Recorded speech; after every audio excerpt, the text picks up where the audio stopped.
आप भी स्वीकार कर रहे हैं इस बात को कि हाँ मिलेंगे। तो भगवती सीता आज दुखी हैं और रावण को चुनौती दे रही हैं कि रावण, ये तेरी संपत्ति तिनके के समान तुच्छ है, मुझे प्रलोभन देने की आवश्यकता नहीं है। रावण ने कहा 1 महीने का मौका दे रहा हूं, 1 महीने के अंदर तुमने अपने विचारों में परिवर्तन नहीं किया तो ये कराल कृपाण से तुम्हारा धड़ से मस्तक अलग कर दूंगा। जैसे ही रावण गया, अच्छा ये शब्द हनुमान जी ने सुन लिया था। ये शब्द किसने सुना? हनुमान जी ने, क्योंकि हनुमान जी उस समय अशोकई वाटिका में थे और वृक्ष की डाली पर बैठे थे, अशोक वृक्ष की डाली पर बैठे थे। अब हनुमान जी को क्रोध आया तो हनुमान जी ने पहले तो ये सोचा कि ये दुनिया का बकबका रहा है, ये फालतू की बकवासबाजी कर रहा है, हमें कुछ नहीं है जरूरत, ना तो इसकी कृपाण से मैं डरता हूं ना इसकी तलवार से मैं डरता हूं। सीधी सी बात यह है कि हमें तो केवल इसकी खोपड़ी पर ही कूदना है। और सीधे हनुमान जी जय श्री राम कह के रावण की खोपड़ी पर कूद जाते तो जितनी, एक खोपड़ी नहीं है उसके 10 सिर हैं, और हनुमान जी जैसे ही पूरे फोर्स के साथ कूदते खोपड़ी के ऊपर तो बोलो ब्रेन हेमरेज हो जाता कि नहीं हो जाता? कन्फर्म है ब्रेन हेमरेज तो हो ही जाता। अच्छा एक बात बताओ भैया, ब्रेन हेमरेज होता तो या तो मरता नहीं, कोमा में चला जाता। 2 ही कंडीशनें रहती हैं, या तो व्यक्ति कोमा में चला जाता है या फिर मर जाता है। किसी काम का नहीं रहता रावण। हनुमान जी को किसी अस्त्र शस्त्र की जरूरत नहीं थी, केवल हनुमान जी को एक छलांग लगानी थी और सीधा खोपड़ी के ऊपर जय श्री राम कह के कूदना था। हनुमान जी मूड बनाए कि कूद जाऊं तो ब्रह्मा जी बोले रुको रुको रुको, क्या कर रहे हो, क्या कर रहे हैं? आप सुन नहीं रहे हैं कि क्या कह रहा है? ब्रह्मा जी ने कहा वो जो कह रहा है मैं सुन रहा हूं, लेकिन आप जो करने जा रहे हैं मैं समझ रहा हूं। क्यों भाई? आप जो करने जा रहे हैं वो भी मैं समझ रहा हूं, जो कह रहा है ये भी मैं सुन रहा हूं। हे हनुमान जी, रावण जैसा कह रहा है आप समझ नहीं रहे कि इसकी खोपड़ी में विकार आ गया, इसकी बुद्धि में विकार आ गया। हनुमान जी ने कहा जब बुद्धि में विकार आ जाता है तो ऑपरेशन करना पड़ता है, इसलिए इसकी खोपड़ी का ऑपरेशन कर दूं ना। ब्रह्मा जी ने कहा कि ऑपरेशन क्या होगा, उसकी तो मौत ही आ जाएगी। लेकिन ब्रह्मा ने रजिस्टर में, अपने संविधान में रावण की मृत्यु भगवान राम के हाथ से लिखी है। किससे लिखी है? रावण के हाथ से लिखी। वो रावण की मृत्यु ब्रह्मा जी ने राम के हाथ से लिखी है। ब्रह्मा जी ने कहा कि मैंने सारे लोगों की मृत्यु का रिकॉर्ड तैयार कर दिया है कि किसके हाथ से किसकी मौत होगी, लेकिन रावण की मौत अगर होगी तो वो राम जी के हाथ से होगी, ये कन्फर्म है। लेकिन ये भी सत्य है कि हमारा रिकॉर्ड भी गड़बड़ा सकता है, आप चाह लो तो। कुछ भी लिखा हो मैंने, लेकिन आप में वो ताकत है कि आप चाहो तो मेरा रिकॉर्ड ही गड़बड़ हो सकता है। हनुमान जी ने कहा नहीं, आप वृद्ध हैं, आपका मैं सम्मान करता हूं, आपका रिकॉर्ड खराब नहीं करूंगा, आपका रिकॉर्ड खराब नहीं करूंगा। लेकिन हे ब्रह्मा जी, अब मैं क्या करूं? मेरी मां मौत मांग रही है और रावण 1 महीने का मौका देके चला गया है। आपके कारण मैं शांत रह गया, नहीं तो मैं सबक सिखा देता, अब तो वो चला ही गया। ब्रह्मा जी बोले चला गया, लेकिन 1 महीने का मौका कह गया ना, 1 मास दिवस तक कहा न माना। ब्रह्मा जी बोले 1 महीने तक जिंदा ही नहीं रहेगा, पहले ही मरना है उसको, पहले ही मरना है कन्फर्म। इसलिए आपको चिंता करने की जरूरत नहीं है, सोचने की जरूरत नहीं है। तो फिर मैं क्या करूं? माता जी का दुख कैसे दूर करूं? माता जी मौत का निर्णय ले रही हैं। ब्रह्मा जी बताइए आप क्या करूं, कौन सा उपाय है? ब्रह्मा जी ने कहा एक ही उपाय है, आप राम को प्रकट कर दो। कहा राम जी तो प्रकट नहीं होंगे। तो ब्रह्मा जी ने कहा राम अगर प्रकट नहीं हो सकते हैं तो राम कथा तो प्रकट हो सकती है, आप राम कथा सुना दीजिए। राम कथा सुनते ही सीता जी को राम कथा में राम मिल जाएंगे। किस में मिलेंगे राम? राम कथा में। याद रखना, हनुमान जी ने ऐसी कंडीशन में सीता जी को क्या सुनाया, बोलो? राम कथा सुनाई कि नहीं? और सीता जी कह क्या रही थी? त्रजटासन बोली कर जोड़ी, मातु विपति संगनी तै मोरी। हे त्रिजटा, तुम मुझे आग दे दो कहीं से लाके। क्या आग नहीं मिलेगी? आग मिल जाए तो आग लाके दे दो। अब हनुमान जी सुन रहे थे। त्रिजटा बोली, लंका में आग नहीं है। हनुमान जी धीरे धीरे बोले, कल आ गई आग मिलेगी माता जी लंका में, चिंता करने की जरूरत। कल तो इतनी आग मिलेगी कि राक्षस लोग आग के कारण भागेंगे प्राण बचा के। बोलो भाई, इतनी सप्लाई आग की होगी होगी कि नहीं? और आग वास्तव में प्रोग्राम नहीं था पहले कि लंका में आग लगाना है, लेकिन एकाएक प्रोग्राम बन गया है कि लंका में आग लगाना है। सीधी सी बात। सीता जी ने कहा आग नहीं ला सकती हो त्रिजटा? त्रिजटा ने कहा आग नहीं मिल सकती है, रात्रि में तो मिलती ही नहीं है। कहे दिन में? कहे दिन में भी मुश्किल। तो सीता जी ने कहा लंका में कोई भोजन नहीं करता? कहे कच्चा ही माल सप्लाई क्यों भाई, सेल करने की जरूरत ही नहीं। कहूं महिष मानुष धेन खर अज निशाचर भक्षण, सीधा ही पकड़ते हो खाते हैं। आग का क्या काम, कोई जरूरत ही नहीं है। देखा आपने ये कंडीशन, आग का प्रयोग नहीं होता, आग की कोई आवश्यकता नहीं है। अच्छा एक बात बता दें आपको, लंका में हवन होता नहीं है। होता है क्या हवन? जहां पर हवन होता है यज्ञ में, वहां वो हवन होने नहीं देते हैं राक्षस। जहां जहां देश धन दुज पावे, नगर गांवपुर आग लगावे। ये आग लगाते तो हैं लेकिन आग लेके नहीं जाते। आग है ही नहीं इनके पास, लेकिन जाके आग लगा देते हैं। कैसे लगाते हैं आग? जैसे हवन है, अब हवन जहां हो रहा है यज्ञ में, वहां अग्नि होगी कि नहीं होगी? उसी अग्नि को उठा के यज्ञशाला पर छोड़ देते, यज्ञ की अग्नि को ही गौशाला पर छोड़ देते। इनके पास आग है कहां? इनके पास आग नहीं है। और एक बात आपको और बता दें, हमारे घर में घर से ही आग लगती है। बोलो लगती है नहीं? घर में बाहर से लोग आग लगाते हैं कि घर में ही आग लगती? घर की आग घर में ही लगती है। बोलो लगती कि नहीं लगती है? जैसे आग रहती कहां है घर में? कहे चूल्हे के अंदर रहती है। चूल्हा होता ना छत्तीसगढ़ में, चूल्हा क्या बोलते उसको? चूल्हा ही बोलते। चलो बहुत अच्छी बात है, चूल्हा ही बोलते हैं। बस कंडे को छेना बोलते हैं क्यों भाई? कंडे को यहाँ छेना बोलते हैं। जहाँ हम चित्रकूट से आए हैं वहाँ छेना नहीं बोला जाता है, वहाँ कंडा कहते हैं। लेकिन छत्तीसगढ़ में जब हम पहली बार आए थे तो हमें पता ही नहीं था कि छेना किसे कहते। एकादशी पड़ गई, बोले महाराज क्या खाओगे?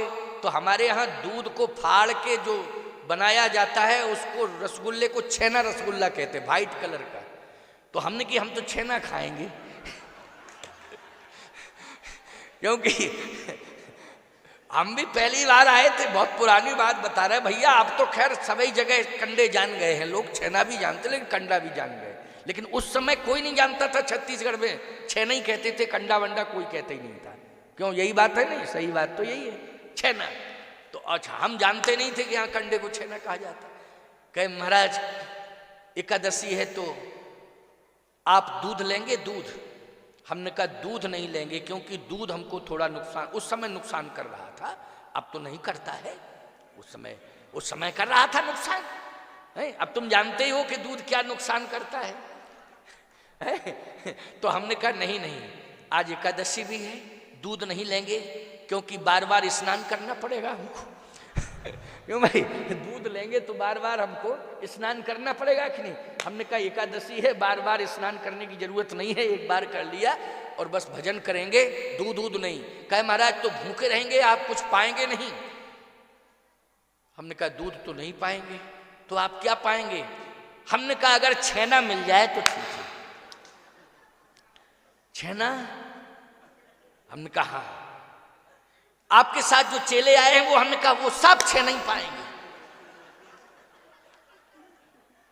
अब वो बेचारा घरवाला गया, अपनी घरवाली से बोला, बोले बताओ क्या करोगी, छेना मांग रहे हैं।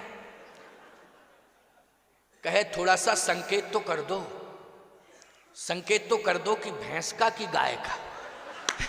उसने भी ठीक कहा, क्यों भाई, भैंस का कि गाय का।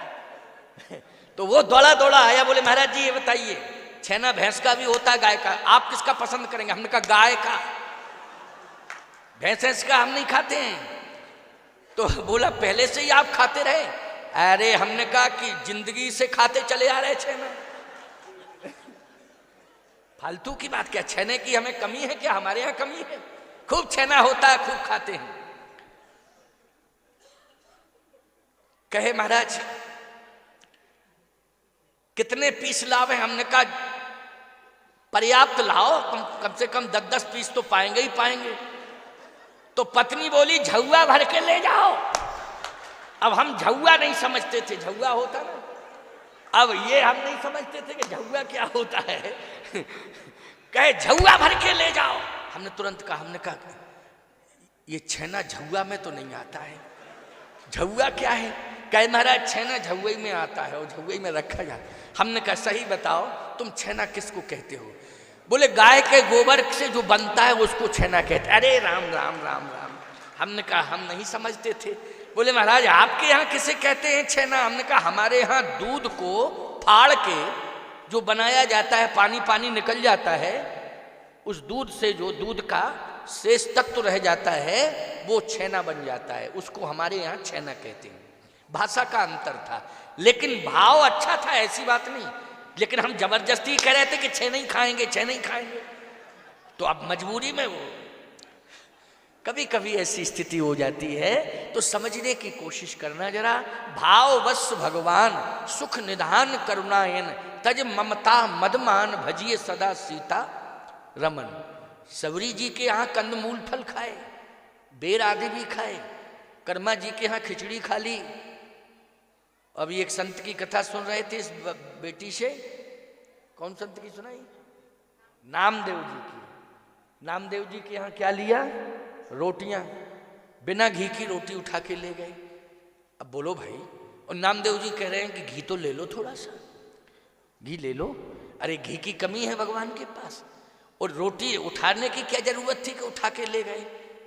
लेकिन प्यारे, उस जीव में भी नामदेव जी ने भगवान का दर्शन किया। बोलिए विट्ठल भगवान की, बोलिए जगन्नाथ भगवान की, बोलिए अयोध्यानाथ भगवान की, बोलिए कामदनाथ भगवान की। प्यारे, इन नाथों ने कमाल किया है। और एक नाथ तो ऐसे हैं विश्वनाथ के विष ही पी गए। क्यों, विष पी गए कि नहीं पी गए? बोलो वो कौन से नाथ हैं? विश्वनाथ हैं। इसलिए ये नाथ जितने भी हैं, हम सब अनाथों के ऊपर कृपा करते हैं। बोलो करते हैं नहीं? आप सब जितने बैठे हो, हम सब जितने हैं, क्या है? निशिना अनल मिल सुन सुकुमारी, अस्कह सोनिज भवन सिधारी। वो तो इतना कह के चली गई। तो हनुमान जी ने कहा झंझट खत्म, ब्रह्मा जी बोले झंझट खत्म।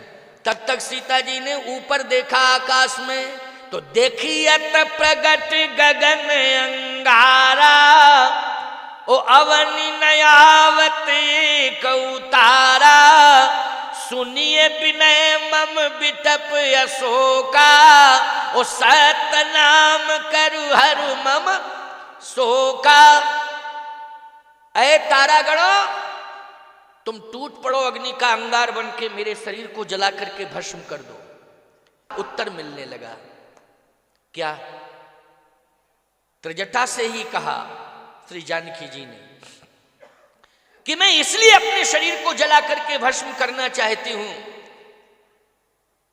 त्रिजटा ने कहा कि रावण जो है भस्म कर दोगी तो शरीर को स्पर्श इसलिए करेगा, भस्मी को तो उठा लेगा, और भस्मी को उठाएगा तो अपने शरीर में लगाएगा, तो आखिर भस्मी वो होगी तो आपके शरीर की ही भस्मी होगी।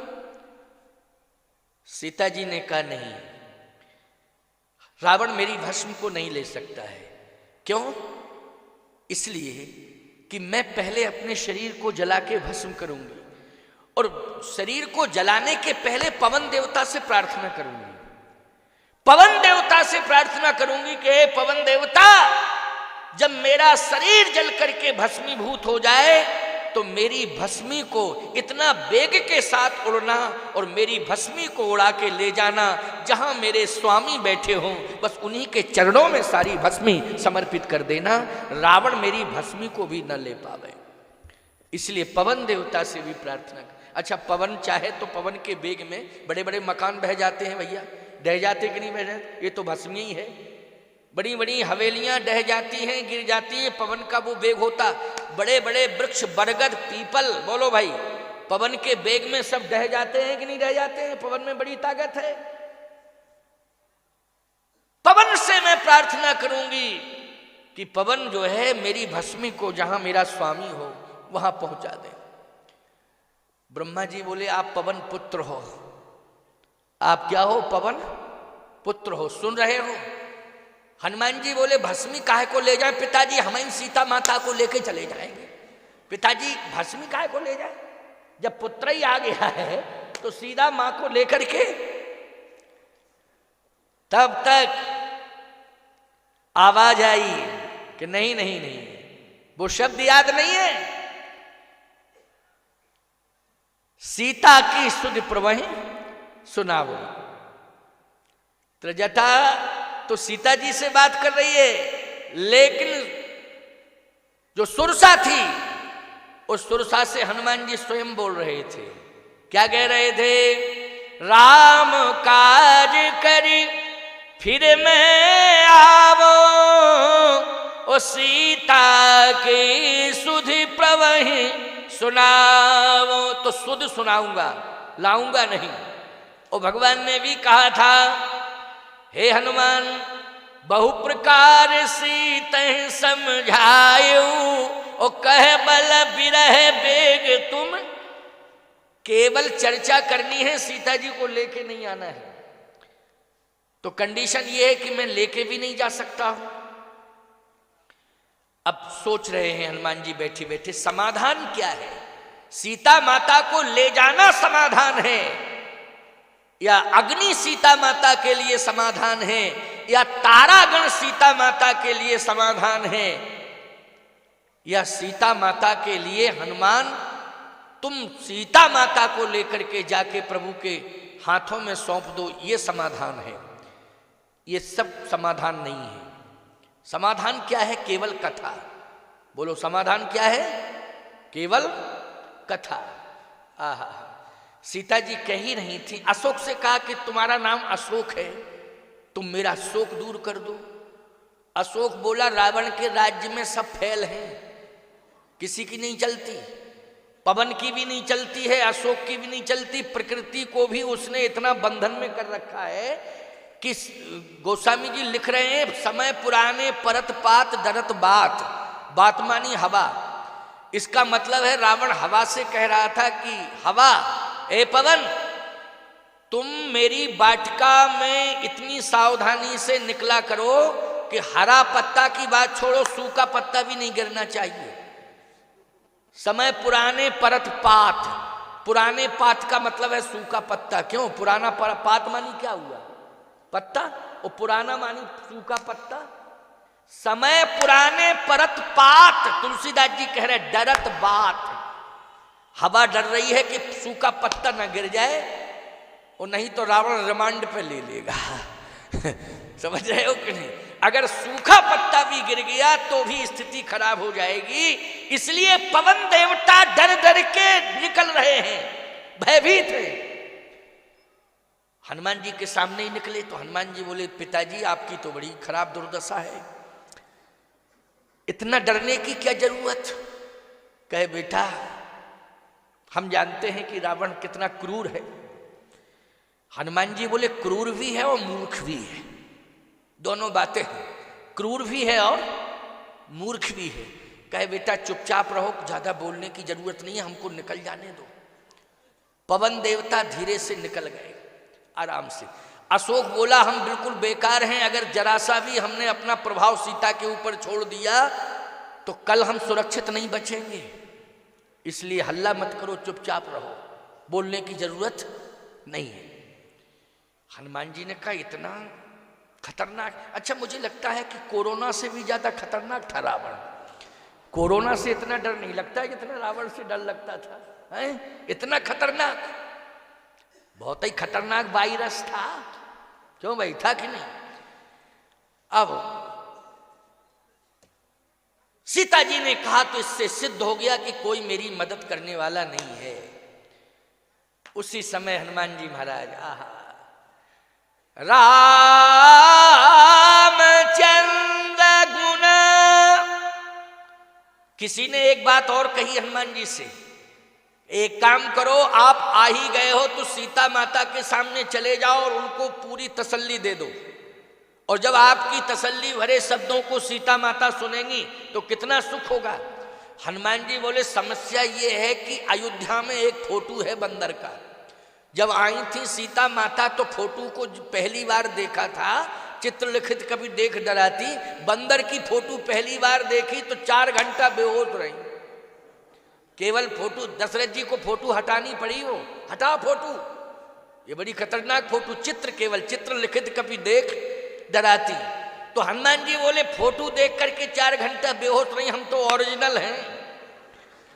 और फिर लंका में वैसे भी रो रही हैं, और अगर हम कहीं सामने पहुंच गए तो पता नहीं माता जी की क्या स्थिति होगी, इसलिए इतनी बड़ी भूल मैं नहीं कर सकता हूं, फिर क्या होगा। हनुमान जी ने कहा कि विकल्प यही है कि इस समय माता सीता के दुख का अंत हो सकता है, व्यथा दूर हो सकती है, समस्या का समाधान हो सकता है, तो राम